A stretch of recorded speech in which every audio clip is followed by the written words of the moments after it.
selamat pagi. Puji nama Tuhan, Tuhan Yesus baik bagi kita semua. Dan patutlah Ia untuk menerima setiap pujian dan penyembahan kita. Kita mau siapkan hati kita mau naikkan puji-pujian penyembahan kita hanya bagi Tuhan Yesus yang senantiasa baik dalam kehidupan setiap kita. Amin.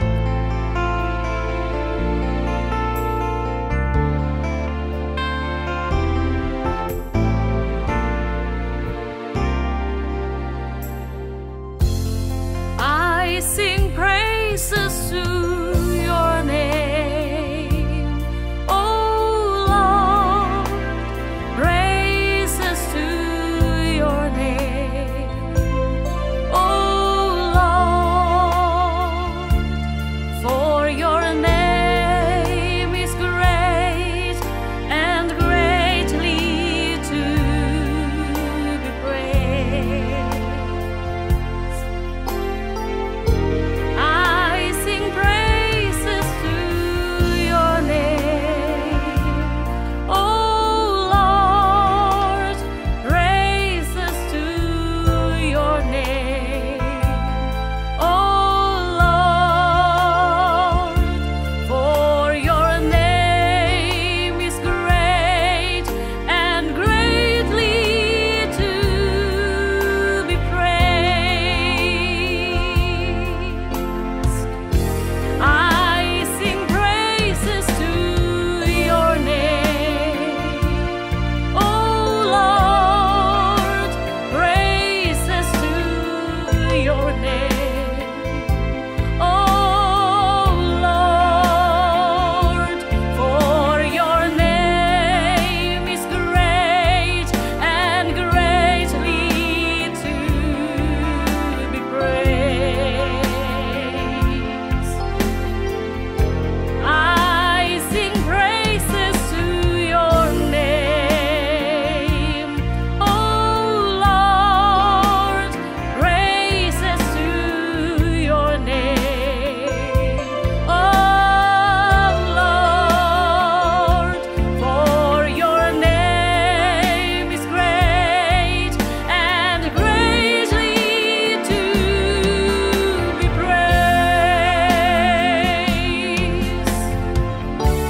I sing praises to your name, oh Lord, praises to your name, oh Lord, for your name is great and greatly to be praised.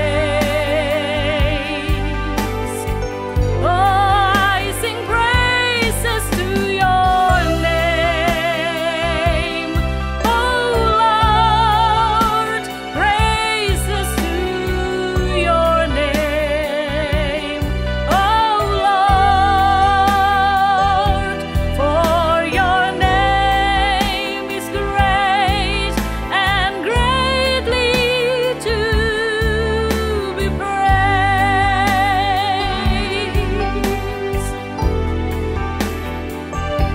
For your name is great and greatly to be praised. For your name is great and greatly to be praised.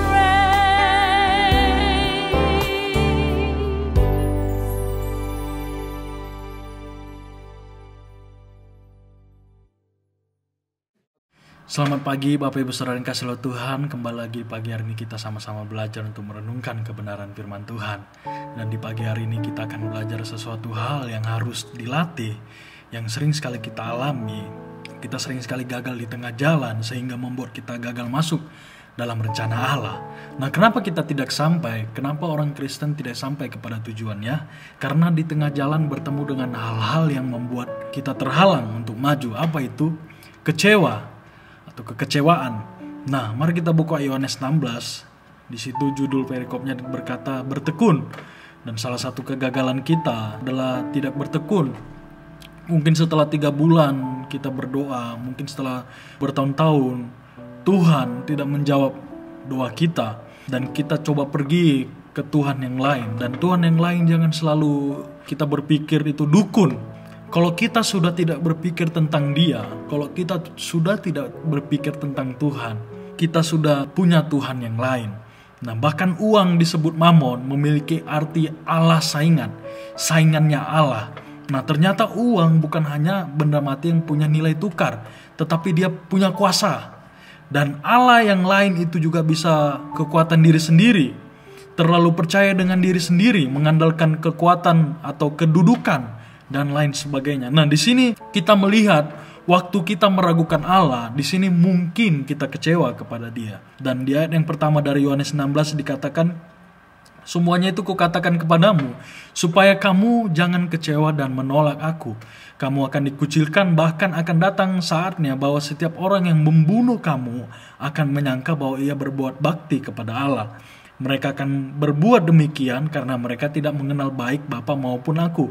Ayat yang keempat, tetapi semuanya ini kukatakan kepadamu supaya apabila datang saatnya kamu ingat bahwa aku telah mengatakannya kepadamu. Saya melihat di sini Bapak Ibu Saudara, kalau rupanya kecewa itu merupakan kita dekat dengan menolak Tuhan. Atau seseorang yang kecewa sangat dekat dengan menolak Tuhan. Nah, kita perlu tahu kalau kita kecewa, kita sedang menyimpan bom waktu di dalam hidup ini, di mana sewaktu-waktu bom itu bisa meledak. Dan waktu orang kecewa, dia mungkin masih bisa tersenyum, tetapi kekecewaan itu seperti suatu bom yang tinggal tunggu waktunya aja. Dan ada 7 kata kecewa dalam bahasa Ibrani dan Yunani yang diterjemahkan tersesat. Disesatkan itu kecewa, dihianati, disandung dalam perjalanan itu kecewa, merasa terluka di dalam itu kecewa Bapak Ibu. Nah, ada satu mazmur Daud yang sangat depresi yang pernah dia tulis. Kalau kita melihat bagaimana kekecewaan itu bisa meledak di dalam Mazmur 55, ada 2 hal yang ingin saya bagikan. Yang pertama adalah kekecewaan itu merupakan saudara dekat dengan menolak Allah. Sampai Yesus sendiri mengatakan, semuanya ini kukatakan kepadamu, jangan kamu kecewa dan menolak aku. Berarti kalau kita kecewa sangat rentan kita dengan menolak Allah. Yang kedua adalah kecewa adalah akibat langsung dari tidak setuju dengan hal-hal yang terjadi dalam hidup kita. Karena kita tidak setuju itu datang dalam hidup kita, akibat langsung membuat kita menjadi kecewa. Kita melihat contoh dalam Mazmur 55 ayat 13 dan 14.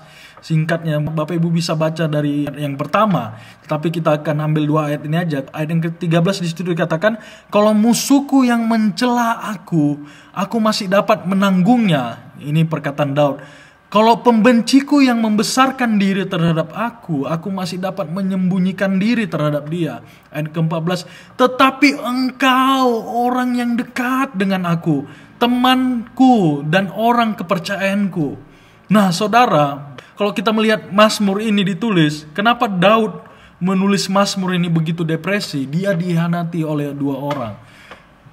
Di ayat yang ke-13, kalau musuhku yang mencela aku masih dapat menanggungnya. Tetapi kamu dikatakan, orang yang aku percayai, yang sama-sama masuk ke bait Allah menyembah dia. Nah, di sini orang ini yang sama-sama masuk ke bait Allah, mereka sangat kompak. Dikatakan terjemahan lain, mereka bersahabat. Orang itu mengkhianati Daud, Bapak Ibu. Nah, saudara, Mazmur itu ditulis ketika Daud dihianati oleh penasehat yang bernama Ahitofel. Dan Ahitofel adalah orang kepercayaan Daud. Bahkan anaknya sendiri, Absalom, mengkhianati Daud. Saudara bisa bayangkan bagaimana anak mengkhianati bapa, itu suatu kekecewaan yang sangat luar biasa. Kenapa itu bisa terjadi? Daud membuat 2 kesalahan. Yang pertama adalah Daud mengizinkan Batsheba menikah dengan Uria. Dan Uria adalah orang dari bangsa Het, bangsa yang dibenci oleh Allah karena Uria ahli dalam peperangan. Daud menghadiahkan Batsheba untuk menikah dengan Uria, dan itu membuat hati Ahitofel itu sangat sakit sekali, dan itu menyakiti hati Ahitofel sekali. Bagi bangsa Israel untuk menikah dengan bangsa yang tidak mengenal Allah itu merupakan suatu kutukan. Waktu Ahitofel melihat itu, dia kecewa dengan Daud, tetapi dia menyimpannya di dalam hatinya. Kenapa engkau membuat ini kepada cucuku? Dia berkata kepada Daud. Padahal Daud tahu betapa cantiknya Batsheba sejak remaja, tetapi dia memberikan cucunya kepada orang Het hanya karena si Uria ahli dalam peperangan. Kesalahan kedua yang Daud lakukan waktu Ahitofel melihat bagaimana Daud berzina dengan cucunya Batsheba. Saudara bisa lihat suatu kekecewaan yang sangat dalam. Makanya saya katakan, kalau kita kecewa, kita sedang menyimpan bom waktu. Dan kapan Ahitofel mengkhianati Daud? Di saat Daud membutuhkan nasihatnya. Bapak Ibu Saudara bisa membacanya dalam 2 Samuel 16. Di situ lengkap menceritakan kisah bagaimana Ahitofel itu mengkhianati Daud, bahkan anaknya sendiri. Dan kalau membaca kisah ini betapa mengerikannya kekecewaan itu, Bapak Ibu. Firman Tuhan dalam Amsal 4 ayat 23 berkata, "Jagalah hatimu dengan segala kewaspadaan, karena dari situlah kepancar kehidupan." Maka dengan itu kita sangat penting menjaga hati. Jangan sampai kita kecewa, karena suatu saat kecewa itu bisa meledak dan dekat dengan kita menolak Tuhan. Dan kesimpulannya saya tutup dengan pertanyaan, apakah kita mau menyimpan kecewaan atau kita mau melepaskannya? Tuhan Yesus memberkati. Terima kasih Tuhan buat firman-Mu yang telah mengingatkan kami betapa mengerikannya kekecewaan itu Tuhan. Maka dengan itu Tuhan, kami serahkan semua ke dalam tangan-Mu. Masalah apapun yang kami hadapi, Tuhan, kami percaya Engkau dapat menolong kami Tuhan Yesus. Terima kasih Tuhan Yesus. Maka dengan itu Tuhan, Roh Kudus-Mu tuntunlah kami dalam kehidupan kami sehari-hari. Mampukan kami untuk menjalani kehidupan ini hanya di dalam nama Tuhan Yesus. Haleluya. Amin.